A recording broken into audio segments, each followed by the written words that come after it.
Well, hello, my name is Jim Royal. I'm a huge Beatles and Elvis Presley fan and basically classic rock in general. So if you haven't already, please subscribe to my channel. If you could do a thumbs up, that's always most appreciated. And feel free to leave comments. I always enjoy reading them, and I do my best to try to respond in a timely manner. Today what I wanted to do is I wanted to talk about these new remix albums that have been coming about. Specifically, I'm going to be talking about Beatles remix albums, and the John Lennon estate has released a few of these, and the George Harrison estate also has. So first of all, what are remix albums? Okay, remix albums basically are reissues of old material where they go back to the original tapes and they have a new interpretation or reimagine how a song and album should sound. Maybe today's point of view or the producer's point of view, who's different from the producer then in many cases. So what they might do is, in the case of the Beatles, they might bring up the drums a little bit, or maybe the vocals, or they'll turn, they'll bring down the keyboards. It just depends on what they want to do. They might have something in a different channel, so you hear a guitar a little differently, or they might put them in both channels where maybe they weren't that way before. But anyway, you listen to it, and we have these songs ingrained in our heads. Beatle fans and just songs in general are like, well, wait a minute, what happened? I don't hear the pronouncement of that instrument, or what happened to that little fade? Why is it differently? So that's what I want to talk about today with you, and I want to get your opinions. Please leave your feedback. Just explain, hey, I like these new remix albums, or I don't like them. Why did they do that? I'll give you some ideas of why I think they're good that they're coming out. So I remember my introduction to remix albums was The Doors, L.A. Woman. I think it was one of the first ones, okay? I bought this in 2007. I'm a big Doors fan, but not quite as big as I am for the Beatles, okay? And I remember listening to this, and I hadn't listened to some of these songs in a while, and I was like, it's the fade's different, or I'm hearing Jim, the vocalist, say something differently at the end. I'm a little confused, I didn't realize that this 40th anniversary, I thought it was a remaster of the original tapes. No, it was a remix. Now, it happened to be from some of the same producers. But for me, it was kind of a breath of fresh air, hearing something a little differently. For many of these releases, I wasn't around, and maybe many of you weren't, to listen to it for the first time. So I think that's also kind of a nice benefit of hearing the remix. You get to hear it in a new, fresh way. Okay? So there's also other reasons too, but let me tell you the case in point here with John Lennon Mind Games. This is an album that came out October of 1973. Okay? It's a good album. It's not his best album, and there are some nice songs on this album. The title cut, Mind Games, was the only single from it. And I remember just hearing about people saying, it sounds very muddy. The mix just really isn't that good.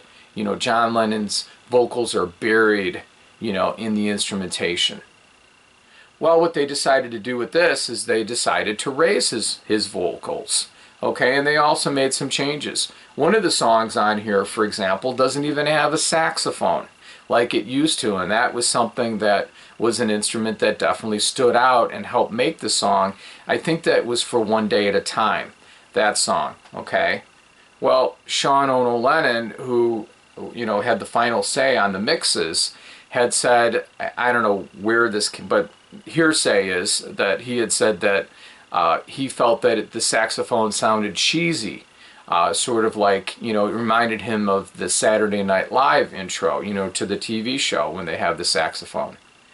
Well, again, we've got to just say this is a modern reinterpretation of this album. That's fine. So what I like about it is the fact that you get to listen to it in a new and different way. I also like the fact with all of these remix albums, what it does is it gets it back in the public eye, gets it back in the limelight. People are talking about it again.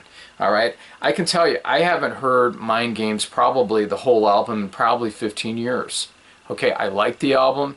It gives me very good memories of growing up. You know, listening to this, I actually listened to it on cassette. But here's the LP. I've been listening to this lately too. So it gives me back, it gives me memories of where I was when I first listened to it. So it makes me feel good. So I'm rediscovering really a good album from John. Okay, and all of these songs have been stuck with me. I remember Intuition and Out the Blue, You Are Here, I like Meat City.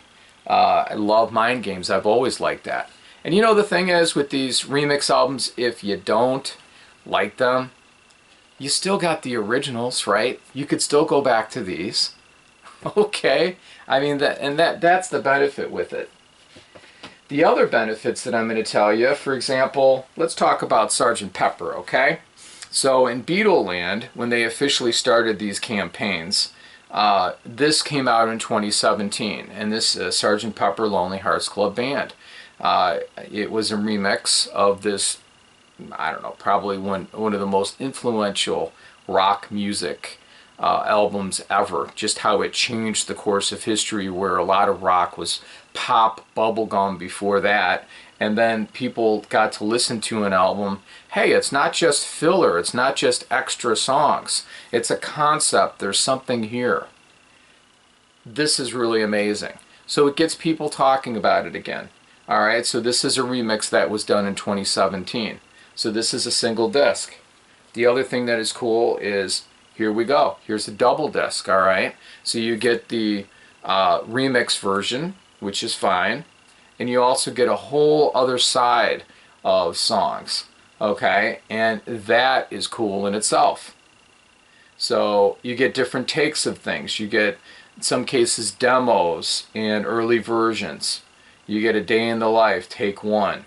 And, you know, you also get them without, you know, the overdubs. You get early mixes. You get Fixing a Hole. Which version is this? It's an earlier version.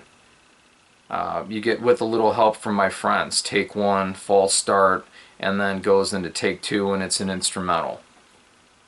So you hear different visions of where they were and then where they came later. And you also get studio chatter, which is really cool. Have them discussing in between the take, you know, about the song, or just, hey, they turn it on and, you know, it's going for the first time, take one. And you know what is even cooler than that? Getting the box set. These are excuses to put out box sets like this. So in this case you get 4 audio CDs. If I'm not mistaken, you also have the mono version, original mono version from '67 that George Martin did on here. You get a nice 144-page hardback book, which is just really amazing. And you also get more outtakes and different you know, takes of songs, demos, and just everything. So for a completist and someone who's just a big fan, this is worth it. So you get that. I know after that, for example, they came out with, in 2018, they came out with this, right? So this is the White Album. It's a double album. That's great. Well, you also get the Escher demos on that as a bonus. A whole CD of all these songs. Some songs that would wind up on the White Album. This was recorded May of '68 at George's home. They did an unplug, kind of let's record what we have, early, like little demos and laid back versions of it. Very unplugged. I mean, it was, you know, way ahead of its time. Some songs that were never released by the Beatles, like Junk, you know, which was later was on a Paul McCartney album, or Circles, or Sour Milk Sea, which were on George Harrison solo albums. Even Child of Nature, you know, the song that later became Jealous Guy with new lyrics. Amazing. Besides that, we also have Abbey Road. Look at Abbey Road here, okay? Minor changes to the remix, okay, I'll admit. But you have a whole additional side there. And it's in the order that the album is. Early takes, Come Together, Take One, Something, Studio Demo. And it just keeps going on. Her Majesty, you get to hear all 3 takes and they're complete. Okay? I mean, isn't that amazing? After that, you have Let It Be. Alright, this is good. You know, Let It Be, not too much, but you don't have, you know, the Phil Spector, you know, version. You get, it's a little different, right? You get some additional songs if you buy additional takes and things like that, and studio session songs. If you buy the box, what you get is you also get the Martin mix, the George Martin mix, which really was the Glenn Johns mix that was, I think, done in the summer of '69. So you get to hear a rough draft of this wonderful album. And then finally what I'm going to show you here is the Beatles' Revolver. Now this is just such an amazing album, and for many Beatle fans they think this is like one of the best from them, and it's a wonderful headphone experience. If you ever get the chance, check it out. What they did with this though is they did a really good job on mixing this. Okay, they didn't really make, you know, far out changes. What they did is, for example, I remember hearing Eleanor Rigby. I heard it in the car, listening to Sirius XFM, and it was just like, wow, listen to this. They had it separated differently and panned differently, and it was fuller, and it sounded really good. Now I'm still going to go to the original because that's me, but this was a breath of fresh air, and it was good hearing it differently.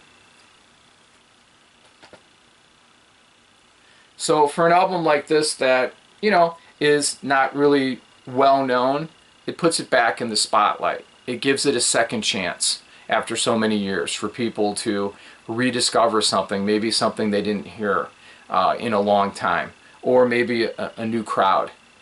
Remember the anthologies that came out in '95 and '96? For many of us, we were there, but some of us might not have been here when this came out.